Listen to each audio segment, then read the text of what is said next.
Olá, pessoal! Nós da Agência Audaz estamos de volta para mais um episódio do Tolerância em Ação. Desta vez gravando no Instituto Moreira Salles para falar sobre intolerância religiosa. Eu me chamo Maiara, estudo Relações Públicas na Universidade Anhembi Morumbi no primeiro semestre. Sou uma mulher branca com cabelos longos e estou usando um vestido longo azul. O nosso convidado muito especial, o professor Rafael, por favor, queira se apresentar? Então, sou o Rafael, sou professor de Filosofia e Sociologia no Estado, tenho formação em Teologia também pela PUC e tenho um doutorado em Tecnologias, Inteligência Artificial, análise do impacto desses processos no mercado de trabalho.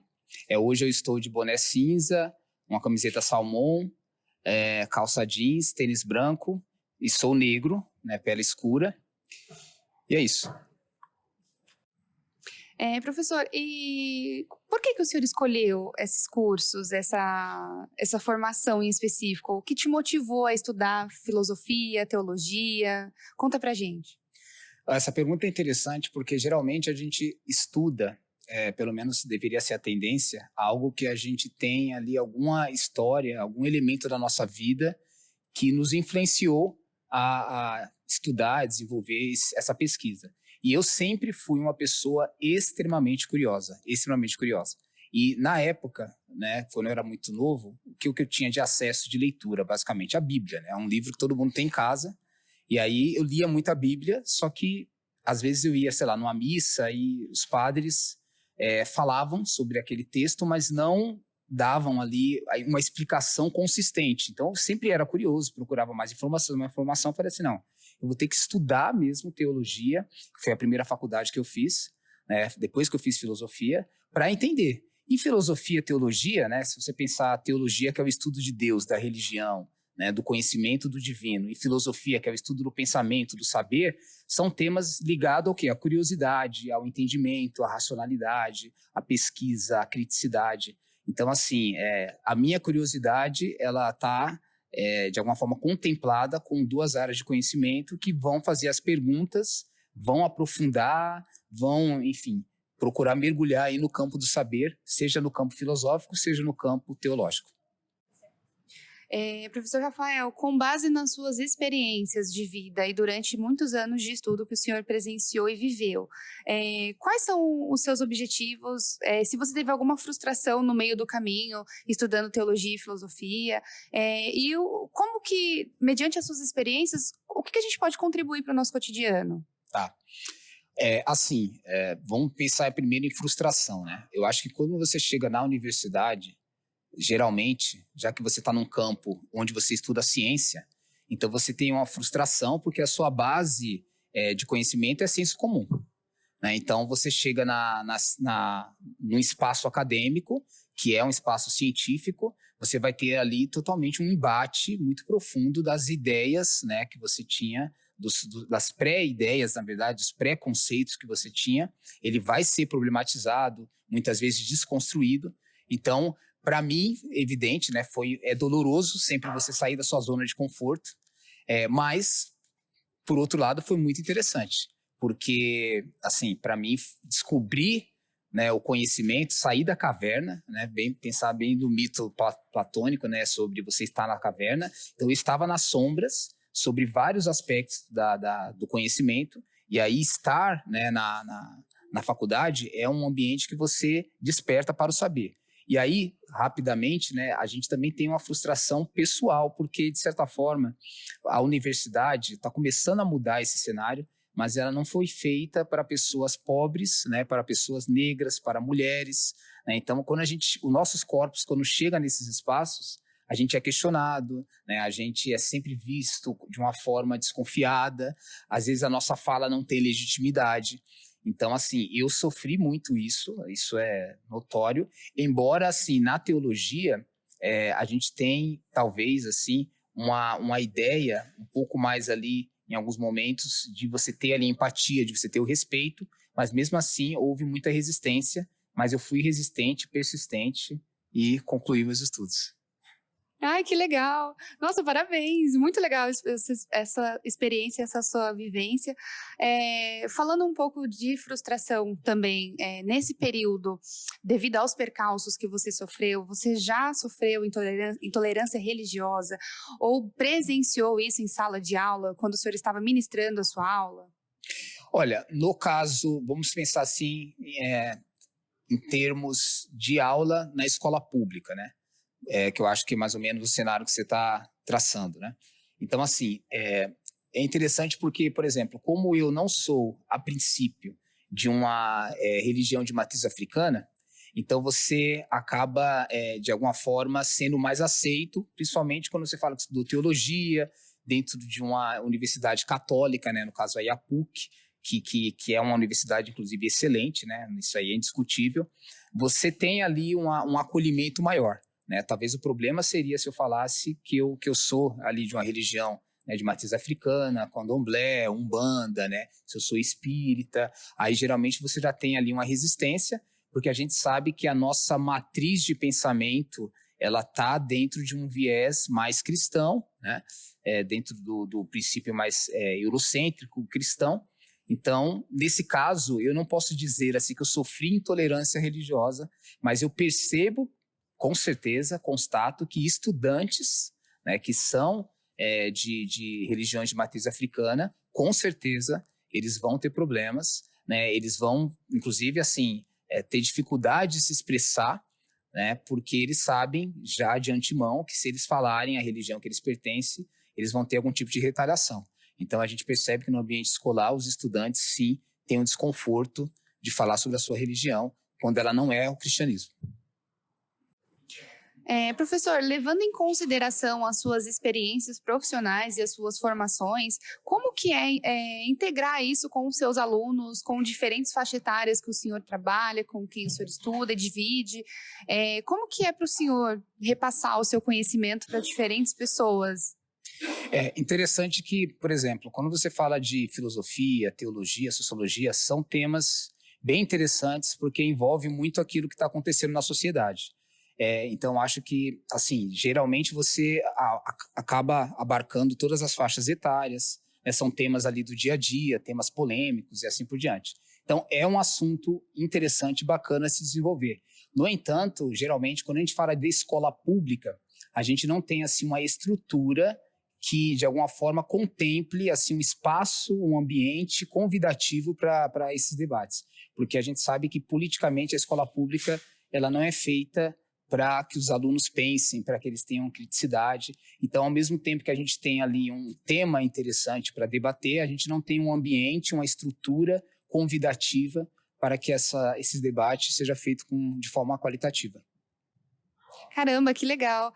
Professor Rafael, você acredita que existem públicos centralizados, algum padrão de que cometem intolerância religiosa, seja por grupos socioculturais ou faixa etária? Você acredita que existe isso centralizado por público? Sim, eu acho que dá para você fazer um pouco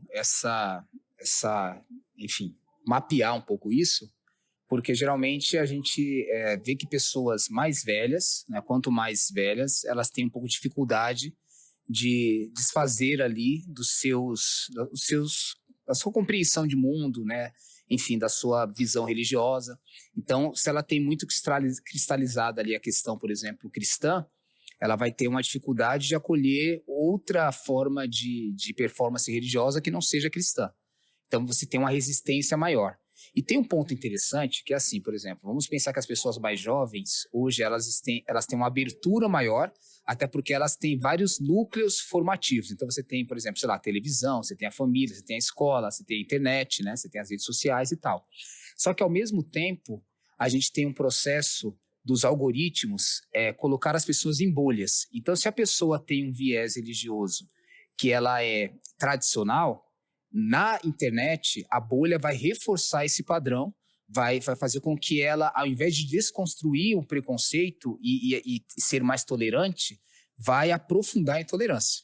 E quando você tem pessoas mais abertas, também você vai ter esse processo de uma maior abertura à diversidade. Então, ao mesmo tempo que a gente tem a tecnologia auxiliando, de certa forma, uma discussão mais aberta, você tem também a tecnologia reforçando padrões tradicionais. Então, a gente tem um pouco essa questão, a gente tem um mundo mais polarizado e a tecnologia está ajudando a reforçar esse processo. Pensando um pouco agora dos alunos, quando você está ministrando a sua aula, como que é discutir sobre religião? Como é falar sobre uma filosofia, sobre teologia, com pessoas que pensam diferente, que cada um tem a sua individualidade, a sua crença, enfim, como que é para o senhor passar e ser imparcial com essas pessoas? Conta pra gente. Muito interessante a sua pergunta, porque assim, a princípio você está num espaço escolar, né, um espaço que você vai fazer ali uma problematização de temas, que você vai debater cientificamente os temas e que, teoricamente, as pessoas que estão ali estariam abertas a esse tipo de debate. Mas vamos pensar que a gente está falando de crianças, de jovens, que têm ali uma fé cristalizada, né, que tem toda uma ligação emocional, porque geralmente a religião que eles seguem foi aquela que foi transmitida pelos pais. Então você tem ali, inclusive, por exemplo, o senso crítico deles ainda não está tão aguçado para ouvir coisas contrárias ao que eles acreditam. Então, de certa forma, é um terreno muito sinuoso, porque ao mesmo tempo que eu tenho que, enquanto cientista, né, enquanto professor, problematizar determinados temas, eu tenho que tomar cuidado para não ofender a pessoa, para não entender que falar sobre determinados assuntos é um ataque pessoal, porque também a gente sabe que é natural que quando você tem ali uma ideia divergente da sua, muitas pessoas levem para o campo pessoal, né? E não entenda que é um debate racional, filosófico, científico. Então você tem que assim, ser muito sábio para conseguir, de alguma forma, trabalhar esses conteúdos sem, de alguma forma, levar para um ataque pessoal. Então, quem faz isso é o professor.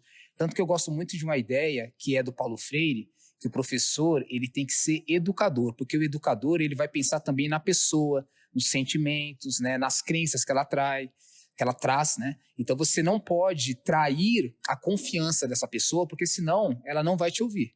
E aí, quando você perde ali a comunicação com esse estudante, porque de alguma forma uma fala mal interpretada foi entendida como um ataque pessoal, você perde a comunicação com ele e você não consegue mais estabelecer nenhum tipo de debate. Então, o ponto é esse, né? Você tem que ser muito inteligente, muito sábio para saber colocar as palavras de uma forma adequada e fazer a discussão, né, de uma forma que ele entenda que aquilo não é um ataque à pessoa, à sua religião, mas é um debate que envolve todas as concordâncias e discordâncias que existem na sociedade.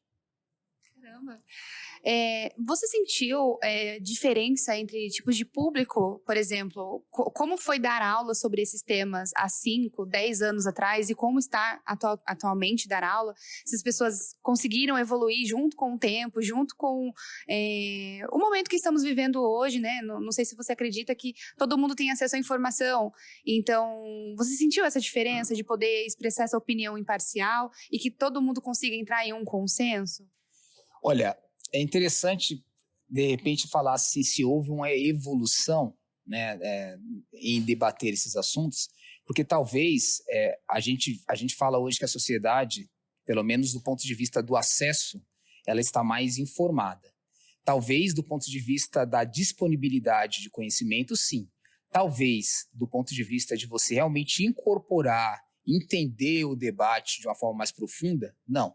Então, eu acho que as pessoas hoje imaginam que elas sabem de tudo, porque elas conseguem ali rapidamente colocar no Google, né, e ter acesso àquela informação, mas para você saber ali, você não tem que ficar apenas numa mensagem do Google que é superficial. Você tem que ler, aprofundar um pouco mais, né? Então, eu acho que as pessoas têm uma ideia que elas sabem sobre tudo, que elas dominam todos os assuntos, mas, na verdade, não. Né? Na verdade, elas... inclusive, muitas vezes, as pessoas leem mais mensagens, né? Elas não leem mais um texto um pouco mais profundo, um pouco mais assim rebuscado. Então, nesse sentido, a aparente informação, né, ou informatização da sociedade, ela camufla alguns preconceitos, porque na verdade você tem mais meios de tentar, de alguma forma, maquiar, né, os preconceitos. Aí você vai usar ali de algumas racionalidades, mas quando você vê nas entrelinhas, às vezes você percebe que, no ponto de vista de evoluir em aceitar a diversidade, ela não é tão verdade. Então as pessoas, eu acredito que assim, é até difícil dizer se o preconceito está diminuindo, né? Eu acho que agora você tem mais meios de camuflar, e quando você está ali na rede social, que a sua cara não aparece, que de alguma forma, né, você não está muito evidenciado, você aproveita para, né, enfim, vomitar todo o seu ódio. Professor, existe na Constituição Federal, no inciso 8, artigo 5, que fala sobre questões religiosas não interferirem em decisões políticas do poder público. Você acha que isso está em harmonia? Como é que você enxerga isso atualmente? Você acha que existe essa imparcialidade nas tomadas de decisões? Ou existe a interferência religiosa para muitas decisões? Muito boa essa pergunta. Assim, se a gente pegar pelo menos a Constituição de 1988, que é a nossa, né, Constituição Cidadã, na letra da lei, né, vamos colocar assim, ela seria uma Constituição que defende, né, a pluralidade religiosa, a laicidade, né, e não é uma Constituição confessional que estaria defendendo um modelo religioso. Só que se você pegar a própria Constituição, quando você pega o preâmbulo dela, você já tem ali um louvor a Deus, por exemplo, e é um Deus cristão. Então, assim, se você você entra, por exemplo, sei lá, no Supremo Tribunal Federal, tem uma cruz, né? Então, assim, você tem símbolos religiosos que são de uma determinada religião, que a gente sabe que é o cristianismo, o catolicismo e assim por diante. Então, só que esse artigo que você coloca, ele vai falar sobre essa laicidade, sobre você não julgar ninguém pela sua religião, pela sua cor de pele, pelo seu sexo, enfim. Então, a letra da lei, ainda que tenha essas contradições, ela é ainda de você ter um sistema plural religioso. Só que aí tem um outro problema. Então, qual é a função da Constituição? É proteger a liberdade religiosa para que todas as pessoas possam ter o seu credo e não ser julgado por isso, até porque não deve ser julgado por isso, mas pelo seu crime, por alguma coisa que ela cometeu e não por a sua religião. Só que o que a gente tem hoje no Congresso, né? A gente até fala de algumas bancadas, né? E aí muitas pessoas, às vezes, elas entram no Congresso, que é um espaço público, para pensar a coisa pública, com um viés religioso. Né? E aí você tem pessoas que de alguma forma são, não vou dizer a palavra talvez alienada, mas são pessoas que têm ali uma preferência religiosa em detrimento de outras, né? E aí esse talvez problema acaba fazendo com que as pessoas, de repente, elas votem em leis que favoreçam mais o seu credo, né? E não aquilo que favoreça mais a diversidade, a pluralidade e assim por diante. Então, talvez aí a gente tenha, né, uma confusão, né, do uso político e religioso do Estado, e aí quando você tem esse tipo de utilização, você acaba fazendo com que o Estado perca um pouco da sua característica de laicidade. Então, fazendo essa reflexão e trazendo também para o âmbito acadêmico, a gente percebe que o pensamento hegemônico, que é um pensamento dentro de um viés religioso mais cristão, ele acaba também sendo reproduzido dentro do ambiente escolar. Então, o que acontece na prática, né? As pessoas que não têm essa escolha, essa opção religiosa mais cristã, elas vão perceber que o ambiente não é tão convidativo para que elas exerçam a sua expressão religiosa. E aí o que acontece? Por exemplo, é uma coisa muito notória. De repente você tem professores que são umbandistas e eles, por exemplo, não conseguem ir para a escola com guias. Só que assim, ele tem um entendimento e ele consegue talvez lidar um pouco melhor com isso. Mas como que fica uma criança que quer expressar a sua religião, que quer ali mostrar os seus símbolos, mas ela percebe que se ela mostrar, ela vai ser alvo de chacota. As poucas vezes que ela de alguma forma demonstrou ali alguma simbologia ou alguma fala religiosa, ela não foi acolhida, ou ela foi de alguma forma demonizada, né? Então a gente sabe que se essa criança se expõe, esse jovem se expõe, ele vai sofrer uma certa perseguição, um certo bullying, e isso vai fazer com que isso gere um impacto no seu produto, na sua produção pedagógica. Então, a gente sabe hoje, tem pesquisas que mostram que se você não tiver uma autoestima e não se sentir confortável naquele ambiente de estudo, você não vai conseguir produzir nada intelectualmente. Então, as crianças, de alguma forma, os jovens, são afetados por esse processo, e aí cabe ali o professor, o educador, tentar resolver esse problema, porque senão esse estudante até vai chegar num estado de evasão escolar por conta de não se sentir contemplado, acolhido naquele ambiente. Concluindo agora este nosso bate-papo muito bom, quais os caminhos o senhor enxerga que a gente pode traçar para combater ou ajudar a combater a intolerância religiosa? E quais as suas expectativas para o futuro, em vista do que o senhor já vivenciou e já presenciou, com base daqui 5, 10 anos? Acha que vai melhorar? Acha que vai se estabilizar? Vai piorar? Bom, assim, eu até pensei numa frase de um pensador chamado Karl Popper, que ele vai trazer a ideia que a gente tem que ser intolerante com a intolerância, né? Então, partindo desse princípio, a diversidade significa você acolher todas as formas e não ser intolerante. Mas perante aqueles grupos, aquelas ideias que não acolhem a todos e segregam, você tem que ser intolerante com esse grupo, porque, na verdade, ele não está convergindo, mas ele está divergindo e expulsando outras formas de pensar. Então, qual seria a perspectiva de futuro? A gente precisa de políticas públicas que auxiliem, né, que promovam campanhas, sistemas educacionais, diálogos, debates, para que as pessoas entendam que elas podem viver a sua fé, a sua crença, sem necessariamente exterminar e eliminar outras crenças que pensam diferente. E por que eu penso no espaço público? Porque o espaço público é exatamente o poder público, o espaço público é esse lugar que todas as pessoas, de alguma forma, comungam, né? E que você tem a possibilidade de fazer esse debate aí, porque no sistema privado, as pessoas vão fazer as suas escolhas de acordo com aquilo que melhor lhe apraz. No espaço público, não, elas vão ter a oportunidade de ver o contraditório e também aprender a respeitar, né, aquilo que não é o que está no seu dia a dia, no seu ambiente familiar. Então, acho que o poder público, né, o Estado, ele tem assim uma participação efetiva para ajudar aí a gente, pelo menos, ter uma redução desse processo de intolerância, de preconceito, enfim, de segregação religiosa. Professor, em nome da Agência Audaz, muito obrigada por ter disponibilizado um tempo para participar do nosso podcast, por ter compartilhado seus conhecimentos e as suas experiências. E, claro, a todos vocês que escutaram este episódio. Nos acompanhe nas redes sociais, @Tolerância em Ação, e o professor também, @NegroRafa. Até a próxima, pessoal!